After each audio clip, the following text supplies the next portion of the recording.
सारखे 8-8 दिवसाला जे आपले सण येत आहेत, ह्या सणासुदीसाठी पोळी असो किंवा गोड पदार्थ जे घरामध्ये बनवले जातात, साखर किंवा गुळा व्यतिरिक्त तर करता येत नाही.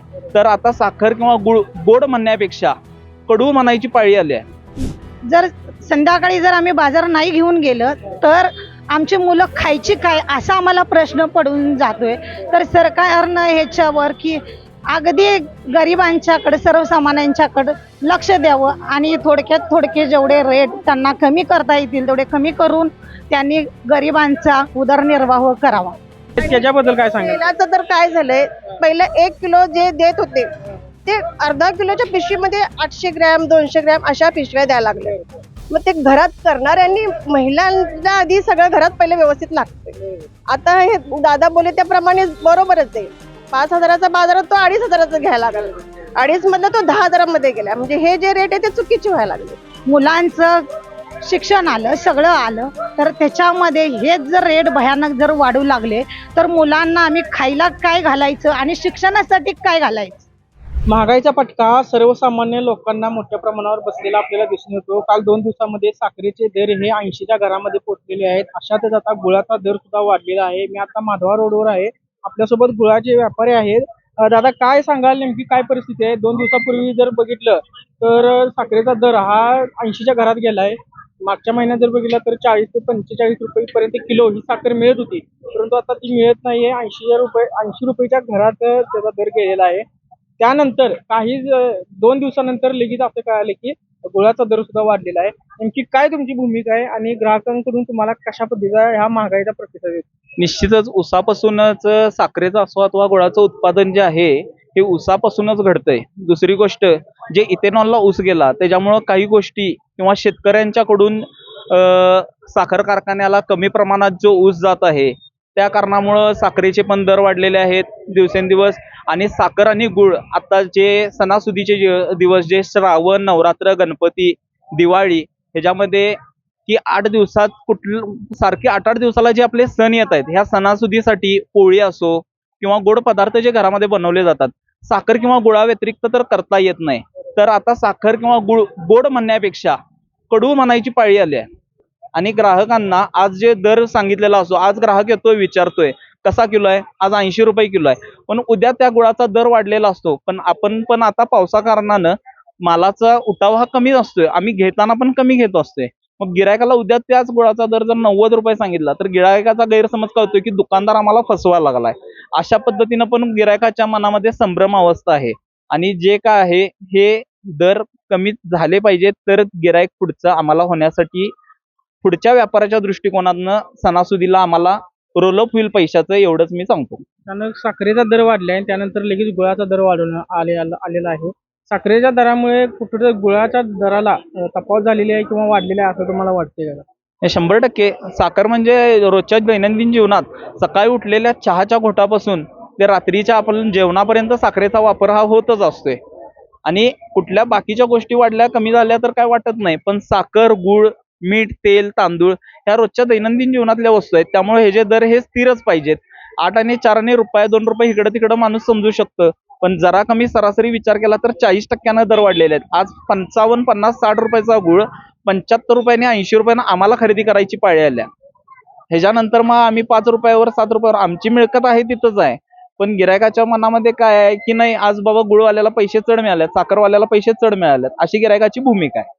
आता जर बघितलं तर सणासुदीचे दिवस पुढे आल्यात. गणपती, दसरा, दिवाळी ह्या सगळ्या गोष्टी येऊन ठेपलेल्या आहेत. अगदी जर बघितलं तर पुढच्या महिन्यातच गणपतीचा सण आहे, त्यामध्ये गोड पदार्थ केले जातात. नेमकी काय आता एकंदरीत त्या परिणाम गुळावर होणार आहे हे तुम्हाला पुढे दिसतंय किंवा मोदक बनवण्यामध्ये किंवा गोड पदार्थ बनवण्यामध्ये गुळाचा कुठे जर वापर केला जातोय आणि ह्या दरामुळे कुठे जर ग्राहकांना फटका बसणार आहे असं दिसतंय का? ग्राहकांना निश्चित सणवार हे सगळे होणार, पण ज्याप्रमाणे व्हायला पाहिजे, ज्या धूमधडाक्यात व्हायला पाहिजे त्या धूमधडाक्याच्या ह्याच्यामध्ये होणार नाही. ह्याचं महागाईच्या काळामध्ये जे लोकांना आज जे मिळकत म्हणजे व्यापाऱ्यांची किंवा लोकांची मिळकत वाढलेली नाही आहे, ती मिळकत आहे तिथंच आहे. खर्चाचं प्रमाण हे वाढत निघालेलं आहे. जिथं महिन्याला 5,000 मध्ये घराचं राशन भरायला लागत होतं तिथं आज 9,500-10,000 रुपये भरायला लागतंय. खाणारी माणसं आहे तेवढीच आहेत, लोकसंख्या घरातली वाढत निघाल्या, पण काम उद्योगधंदा कमी होत निघालाय. ऑनलाईनचं काम मोठ्या जोमानं चालू आहे. त्यामुळे व्यापारपेठेवर हा मोठा दणका पडत बसत आहे. म्हटलं तर काय हरकत नाही, कारण एकापासूनच दोन्हीचं उत्पादन होत असते. दुसरी गोष्ट म्हणजे साखरेचा दर जसं चढाओढ म्हणतात तशा पद्धतीनं जी साखर वाढत गेल्यानंतर गुळ देखील वाढत निघालाय. आणि गुळ दिवसेंदिवस सकाळी एक दर, दुपारी एक दर, संध्याकाळी एक दर. ज्या वेळेला गुळाची विक्री किरकोळ 55-60 रुपये होत होती, त्या टायमिंगला देखील 5 ते 7 रुपयावरतीच धंदा होत होता. आणि आता 80 रुपये किलो गुळ विकून पण 5 रुपये मिळवायचं म्हणजे मुश्किल झाले. आणि आता सणासुदीच्या काळामध्ये कसं होतंय, गिरायकाची 5 किलो 10 किलोची मागणी जास्त असते. पण आता ह्या वर्षी म्हणजे जे श्रावण चालू होऊन आता 10 दिवस झाले, या 10 दिवसामध्ये 5 किलोचं एक दिवस पण मी गिरायक केलेलं नाही. जे गिरायक येते ते अर्धा किलो आहे का, पाव किलो आहे का. लोकांना कसं आहे, दर वाढत असताना सगळ्या गोष्टी एक्सप्लेन करता येतात, पण खिशाला जी लागणारी कात्री आहे ती समोरच्या माणसाला एक्सप्लेन करता येत नाही. अशा काही ठराविक गोष्टी असतात. की मावशी, काय भूमिका आहे तुमची हे गृहिणी म्हणून? काल बघितलं तर साखरेचा दर हा 80 रुपयेच्या घरात गेलेला आहे, 75 रुपये झालेला आहे. काय तुम्ही शासनाला सांगाल आणि एकंदरीत सगळ्या तुमच्या आर्थिक व्यवस्थेवर त्याचा कसा परिणाम बसणार आहे? शासनानं ह्याच्यामध्ये काहीतरी बंदी आणली पाहिजे, कारण फार म्हणजे हे सर्वसामान्यांना परवडणार नाहीये. 80 रुपये साखर जर घेतली तर तुम्हाला आज सकाळपासून उठल्यापासून चहा लागतो. एक टायमा नाही, 2 टायमाला चहा घेतल्याशिवाय घरातली जी व्यक्ती आहे ती बाहेर पडतच नाही. 2दा जण त्या व्यक्तीचा जर चहा झाला तर आम्हाला कसं परवडायचं? परवडणार नाही. त्यामुळे गुळ आणि साखर दोन्हीही दर कमीच आले पाहिजे. आणि हे ऐन सणाचं औचित्य साधून हे सरकारने बरोबर केलेलं आहे. आता जर बघितलं तर घरामध्ये आता तुम्ही जसं म्हणला 2 वेळेचा चहा लागतोय, पण आता चहामध्ये साखर कमी टाकायची का चहाच करायचा ना, असा प्रश्न पडला. आमच्यात तर आता सकाळी मुलगा आज जस्ट झाला तर सकाळी मुलगा म्हणला, मम्मी चहा बंद. आपण चहा न पिणे डायरेक्ट नाश्ता करूनच बाहेर पडले. हा सकाळी विषय आमच्या घरातच झालेला आहे. लोकांना आता चहाची सवय लागली नाही, कमी होणार की मग. तुम्ही जर असे जर रेट वाढवायला लागले तर सर्वसामान्यांनी करायचं काय? त्यामुळे ह्याच्यामध्ये हे प्रमाण कमी होणार. घेणार लोक तिथं अर्धा किलो घेणार, तिथं पाव किलो घेणार, 1 किलो घेणार, तिथं अर्धा किलो घेणार, असं प्रमाण होणार. साखरेचा दर वाढल्या, सगळ्या गोष्टींचा दर, तेलाचा दर सुद्धा वाढलेला दिसून येते. काय त्याच्याबद्दल काय सांगा? तेलाचं दर काय झालंय, पहिलं 1 किलो जे देत होते ते अर्धा किलोच्या पिशवीमध्ये 800 ग्रॅम 200 ग्रॅम अशा पिशव्या द्यायला लागल्या. मग ते घरात करणाऱ्यांनी महिलांना आधी सगळं घरात पहिले व्यवस्थित लागते. आता हे दादा बोले त्याप्रमाणे बरोबरच आहे. 5,000चा बाजारात तो 2,500चा घ्यायला लागला. 2.5 मधला तो 10,000 गेला. म्हणजे हे जे रेट आहे ते चुकीचे व्हायला लागले. जर बघितलं तर तेलाचा दर वाढल्यात, गोडे तेल म्हणा किंवा साखर म्हणा, गुळ वाढल्यात. नेमकी तुम्हाला कशी ही जी एक चटका लागलाय किंवा तुम्हाला कसा त्याचा परिणाम झालाय तुमच्यावर, तुम्हाला जाणवलाय? ही वस्तू ही लागतेच.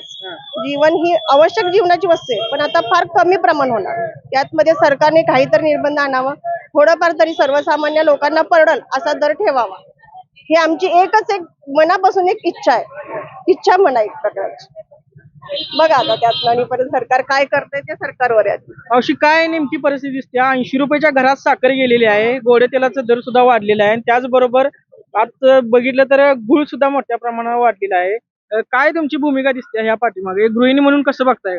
नमस्कार, मी लता सुंदर डवरी. मी आज इथं 200 रुपये सुद्धा की दिवसाचं कमवू शकत नाही आहे. तर माझं कुटुंब पूर्ण माझ्या ह्याच्यावर चालत असतं. आणि इथं बिझनेसचं म्हणलं तर एकदम कमी प्रमाणात चालते. आणि सरकारकडून हे जे रेट वाढू लागलेत, सरकार हे जे काही वाढवायला लागले, प्रत्येक ह्याच्यामध्ये गुळामध्ये आहे, साखरेमध्ये आहे, तेलामध्ये आहे, जे घरगुती जे साहित्य सगळं लागत आहे त्याच्यामध्ये सगळी वाढ होत आहे. तर हे सर्वसामान्य लोकांनी आम्ही जर आमची 4 मुलं घेऊन जर आमचा संसार चालवायचा म्हणलं तर आम्ही 200 रुपये त्या चालवणार कसं? हे सरकार जे काय करायला लागले हे योग्य नाही आहे. तर त्यांनी थोडं सर्वसामान्यांचा विचार करून की बाबा की त्यांना परवडेल असे त्यांनी रेट ठेवावेत, असे तर माझी तर भूमिका आहे की बाबा एवढ्या ह्याच्यातून जर हे लोक घर चालवायचं म्हणलं तर शक्य होत नाही आहे. आम्ही जिथं 1 किलो आठवड्यासाठी 1 किलो जी साखर घेऊन जात होतो ते आता अर्धा किलो नेण्याची आमची परिस्थिती नाही आहे.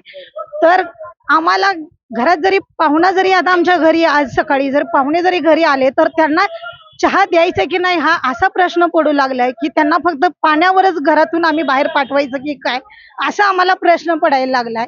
पाहुण्यांनी जरी घरी आलं तर घरच्यांचा खर्च भागना झालाय.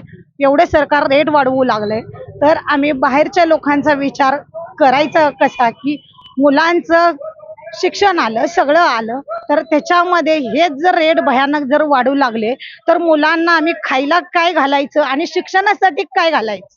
तुम्ही म्हणाला की 200 रुपयामध्ये तुमचा सगळा व्यवहार चालतोय. हो. नेमकं कसं तुम्ही मॅनेज करताय? किंवा आता म्हणाला आता 80 रुपयाच्या घरात साखर गेल्या, गोडे तेल नाही म्हणलं तर 170 165 रुपयाच्या घरात आहे आणि आज म्हणलं तर गुळ सुद्धा वाढलेला आहे. तुम्ही काय कशा असं ह्या महागाईचा फटका तुम्हाला कसा बसलाय आणि तुम्ही कसं तोंड देणार आहे याला? अगदी भयानक ह्या गोष्टींचा सगळा फटका बसलेला आहे की घरात आज जर संध्याकाळी जर आम्ही बाजार नाही घेऊन गेलं तर आमची मुलं खायची काय असा आम्हाला प्रश्न पडून जातोय. तर सरकारनं ह्याच्यावर की अगदी गरिबांच्याकडे सर्वसामान्यांच्याकडे लक्ष द्यावं आणि थोडक्यात थोडके जेवढे रेट त्यांना कमी करता येतील तेवढे कमी करून त्यांनी गरिबांचा उदरनिर्वाह करावा. मला महागाईचा फटका एकंदरीत कसा बसतोय? 80 रुपयाच्या घरात साखर गेल्या, गुळाचे दर वाढल्यात, खाद्यतेलाचे सुद्धा दर वाढल्यात. एकंदरीत तुमच्या परिस्थितीत तुम्हाला काय वाटतंय? गृहिणी म्हणून घरात चहा 2 वेळचा लागतोय, नेमकं तुम्हाला कसं परिस्थितीला या सामोरं जावं लागतं? नमस्कार. माझं नाव राधिका सचिन घोंगडे. मी महाद्वार रोडला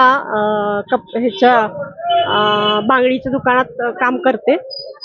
आणि हे जे रेट आहेत ते जास्ती वाढलेले आहेत, ते परवडण्यासारखे नाही आहेत आम्हाला आणि आमचा उदरनिर्वाह त्याच्यावरच आहे.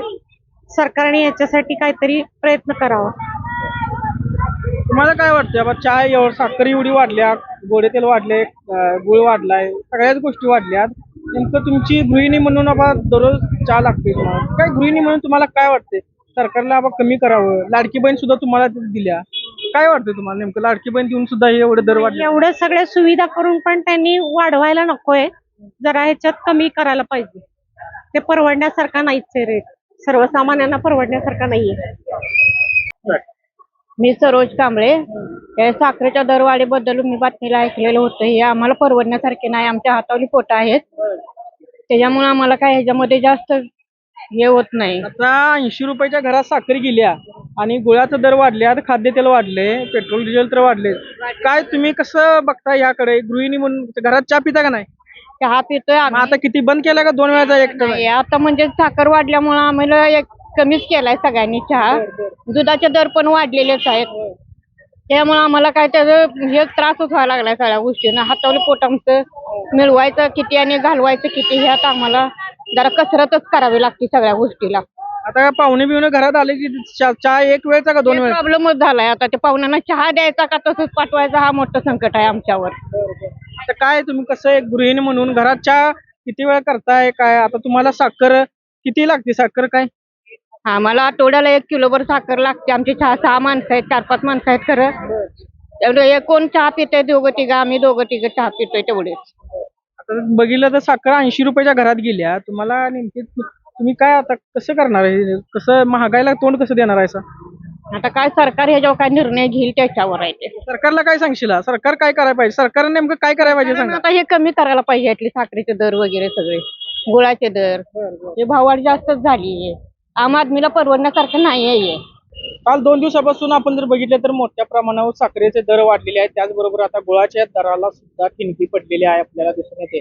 सर्वसामान्यांच्या खिशाला आणखीन एकदा कात्री लागलेले जे चित्र आपल्याला दिसून आलेले आहे. त्यामध्ये जर बघितलं तर गुळाचा दर सुद्धा 80च्या घरात पोहोचलेला आहे आणि साखरेचा दर सुद्धा 80च्या घरात पोहोचलेला आहे. त्यामुळे सर्वसामान्यांना आता साखर किंवा चहा किती करावा आणि चहामध्ये साखर किती टाकावी याचा मोठा प्रश्न सर्वसामान्य लोकांना पडलेला आहे. घरामध्ये पाहुणे आले तर त्यांच्यासाठी चहा करावा का नाही अशी सुद्धा परिस्थिती आपल्याला दिसून येत आहे. कोल्हापूरमध्ये आपण आता ग्राउंड रिपोर्ट आपण केल्यानंतर आपल्याला ही परिस्थिती दिसून आली की गुळाचे दर सुद्धा वाढलेले आहेत.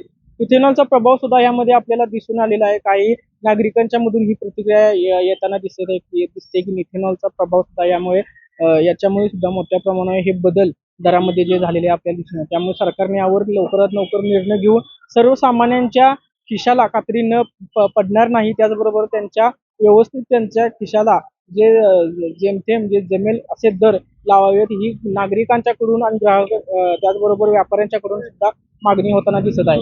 कॅमेरामॅन ऋषिकेश कोळेसोबत मी साजिद पिरजादे, तरुण भारत, कोल्हापूर.